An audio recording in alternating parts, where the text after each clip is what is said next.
Once Tiberius dies, imperial power falls to somebody by the name of Gaius Caesar Augustus Germanicus, who lives from 12 AD to 41 AD, emperor from 37 to 41, so not a very long period of time.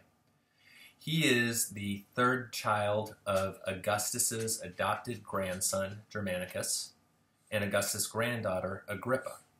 So he's got, just like Augustus himself, ties to his predecessors and a solid established lineage, both through direct inheritance and through adopted inheritance. He was a kid who accompanied his parents on military campaigns. He was shown to the troops wearing a miniature soldier's outfit, which included the soldier's sandal, which was called a caliga, and that's where he got his nickname, Caligula. According to Tiberius's will, Caligula and his cousin, Tiberius Gemellus, were supposed to be joint heirs.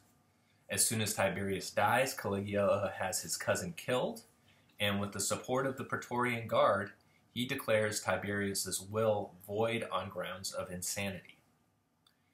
He then, basically with the support of the Praetorian Guard, who muscles their way into the Senate, accepts the powers of the Principate. And his popularity is actually quite large. Soldiers like him because he grew up on the battlefield. He seems to be a welcome breath of fresh air compared to Tiberius. But despite that fact, within 4 years, he is assassinated by discontented members of that same bodyguard. Ancient and modern sources both seem to agree that this dude was insane.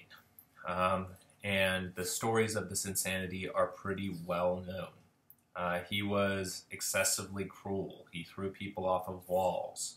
He had incestuous relationships with his sister Drusilla, who he also had deified and developed a cult to worship her. He had really weird military campaigns. There are stories of him picking up shells on beaches as spoils of war. There were plans of him making his horse a consul. Yeah, you heard that right. So in some ways, we could say that he's kind of pushing the limits of the imperial cult with the types of things that he does to build up his image. In others, we could see that he is totally wacky. And let's see where things go after his murder and if they improve or not.